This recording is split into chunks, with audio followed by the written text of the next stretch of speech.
Hi, so I haven't posted a video in a while, so I thought now might be a good opportunity, and I thought I'd take the opportunity also just to respond to a few whispers about Mod C. Hopefully nothing I say here today is anything that you haven't heard before. Everything I'm saying comes directly out of that document that I created and sent out to you at the end of term. And if you haven't had a chance to look at my guide to Mod C and its expectations and what it involves yet, can I encourage you to do so? There's lots of good information in there. And hopefully this video will accompany that information and just reiterate this message that I really want to get across to you today. That is, don't be afraid of Module C. And I guess this gives us a nice launching point to talk about why Module C is so scary. And it isn't scary. And if what I want to achieve in this video is just allaying your fears, and this is essentially why I'm making it for you. I don't want you to be scared of this module. Why do people get scared of this module? It's because this module is new, and it's very new to the HSC. It does things that haven't been done previously in previous incarnations of the HSC.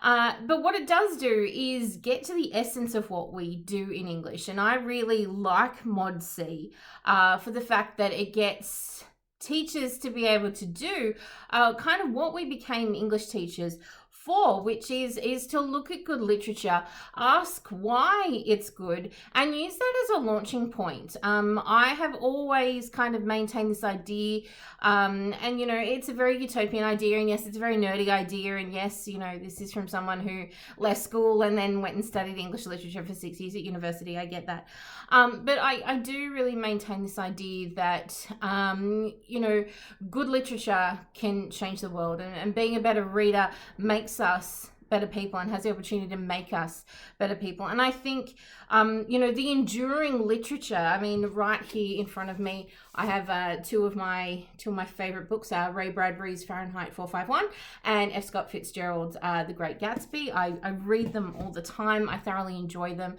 and I think the enduring messages of those novels have something to say. I think there's a reason why we still read those novels, is that they have an enduring message. And I think what Mod C gets down to is kind of looking at, why good literature endures and why it's important to write well. And so Mod C is scary because it does things that the HSC hasn't asked us to do before. It's vastly less prescriptive. There is still, of course, a rubric to the module, and you have that in your packet of information. But it asks us to do things that are different to the other modules.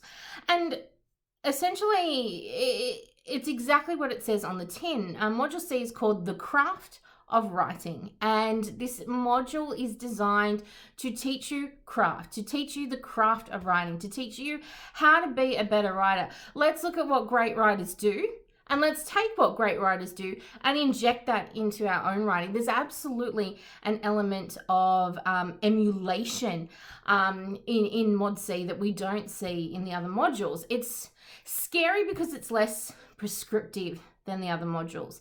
And you won't find that I stand in front of you at any point during Mod C and say, I want to see this word in your essays. I'm not going to give you vocabulary lists of words that I want to see in your essays like I do for the other modules. I won't stand out front constantly repeating those phrases that I want you to kind of rote learn and inject into your writing. That's not what Mod C is designed to do, and it's not the essence of the module either. So, I go back to this idea really quickly that the essence of the module is in the name. If we just keep coming back to this idea of craft, then we're in really good stead. This module is more organic than any of the other modules. It's vastly less scaffolded. So, you know, those kind of essay structures that I have pummeled into you by force for your critical writing, I want you to keep for your critical writing. They are tried and tested and successful and achievable ways to go about successfully writing a critical analysis for your other modules, your module A, your module B, and of course your common module. But in module C, I'm not going to give you scaffolds, because the kind of writing that you're being asked to produce isn't achievable via a scaffold. We don't get good craft by following a scaffold. That isn't to say we can't get good writing through emulation, and I'll keep talking about that. I think now is the good point to put the one thing that I will pummel into you, and that you will hear me saying over and over again, is to make sure that your writing achieves a sense of voice. This is the one thing that I want you walking away with out of this module, is a sense of voice and how you create a sense of voice. If you don't feel like you have a very strong sense of voice, if by the end of the module you're still feeling like, well, I don't know what to say, and you know, I don't have that passion that comes across in writing, especially when we get to your discursives and your persuasives. You know, I don't have that strong sense of voice, or you're finding that the criticism coming back from your markers is that your writing lacks a strong sense of voice, then I'm going to say adopt a persona. And I will be writing pieces with you as we go through. I love Mod C because it means that I get to write as well. But I often will take on a contrary point of view. We all know that, you know, I'm a tree hugging left wing hippie, and that's all good and well. But sometimes it's not always interesting to write that way. And sometimes it's more fun to take the contrary point of view and to argue that. So sometimes, you know, it takes on, or you take on a persona that is not you, and you write that way, and that can be quite liberating too. And sometimes when you're writing as a persona, it takes that pressure off you. You get less caught up in the, well, I wouldn't say that, or I don't feel like I'm getting my point across. You know, you're liberated from that sometimes when you adopt a persona. So that is something to consider. We are not, however, 100% sure what Mod C will look like. What we kind of know is that it will probably be stimulus driven, and every exercise that I have given to you will also be stimulus driven. Last year's HSC examples, both in advanced and in standard, were stimulus driven. None of them asked for a full piece of writing. Expect to be writing something of an excerpt. Again, that's not prescriptive. But assume that you won't be doing a piece of writing in full. Assume that you'll be doing part of a piece of writing. And what you'll be doing in that is employing stylistic devices, and that goes across whatever you're writing. Whether you're writing discursively, there'll be an expectation of some kind of stylistic device that you've learnt from your mentor text. We only have to study 2 mentor texts, which is great for us, especially given what's happening in the world. We only have to do 2 texts. But the way that I approach Mod C is using the mentor text, but using that as a springboard. This isn't like the Truman Show. This isn't like Past the Shallows. This isn't what Pygmalion will be like, where, you know, I'll be shouting at you intimate knowledge of text. There'll be an expectation that you've not only read the text, but that you've read it multiple times, that you can sit there and quote things at me. We don't study our mentor texts in this way. Our mentor texts are short. The little short story Home that we do at our school, it is only 11 pages long in a double spaced script, so that is not an enormous piece of writing by any stretch of the imagination, but we go through it, and we look at stylistically some of the interesting things that we do, and we borrow them. I will be giving you some short poetry to look at, some of my favorites. We'll look at some articles. We'll look at some discursive writing. I have great piece that's just about the gift of a watch, and it's a wonderful piece of discursive writing, less than 500 words long, but it does some really interesting things that we can take, we can borrow, and we can emulate in our own writing, and that's what we're looking to do.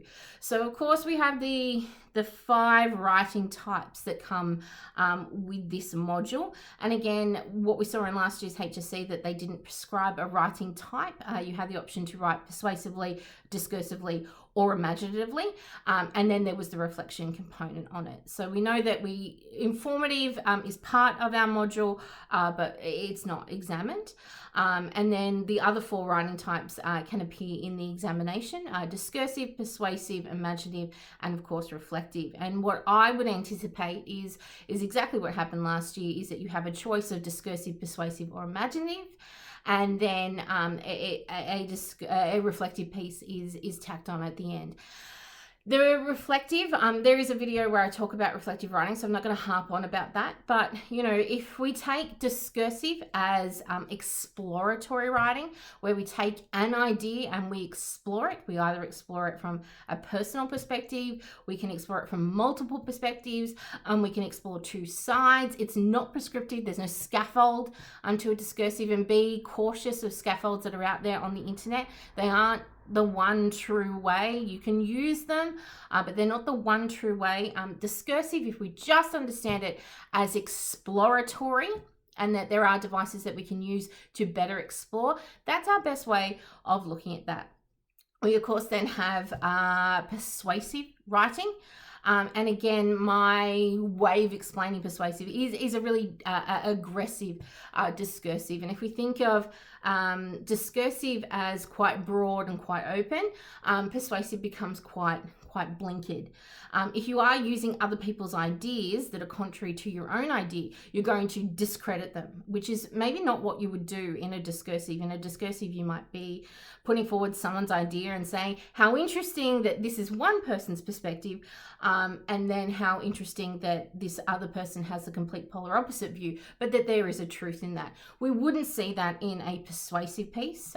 In a persuasive, you would pick the idea you like best, extol its virtues, and then discredit the ideas within text number 2. And so, you know, it's a more blinkered and more aggressive discursive piece. Imaginative writing is nothing new to you. You've been doing this for years. But again, we need to have, and within all these 3 text types, at the back of our mind, this idea of craft. You won't, in the past, there was an expectation that students wrote a full kind of 800 word-ish to 1200 word-ish narrative in an exam. It's unlikely that will be an expectation of you anymore. What you will be doing is writing some kind of excerpt, some kind of part of writing, opening, middle, a character development, an ending, either imaginatively, discursively, or persuasively. But that within all these, there is a sense of craft. And of course, you know, your assessments often ask you for imaginative an imaginative task, and you know, we're looking for some kind of stylistic device. And so you'll notice that all the activities for home kind of take you through what Cole is doing stylistically, and then each of the activities that I've provided for you are stimulus based. They're launching out. I would warn you, Cole's story is a refugee story. An important thing to walk away from. And again, I keep wanting to have this idea. The mentor texts that we study are departure points. The stimuluses that you're given are departure points. You take them and then you do something else with them. So regardless of what Mod C text you ask, don't do exactly what the text did, and that's not what emulate means. We mean emulate stylistically, not necessarily emulate conceptually. So don't go away and write a refugee story. That's not what we're asking from you. It's not what we want you to do. You know, take an idea of isolation, take an idea of dislocation, take an idea of grief, loss, engagement with nature. take one of these ideas and then borrow some of the stylistic devices from that text, and then create something of your own. And then in your reflective writing, which is explanatory, discursive is exploratory, persuasive is argumentative, imaginative is creative. Reflective then goes through your process and explains your process. I intended to do this. I was inspired by this. I have emulated this to try and create this effect in my own writing, and this is how I tried to do it. So these are some ideas of Mod C for you. I hope that's helpful. Any questions, just ask.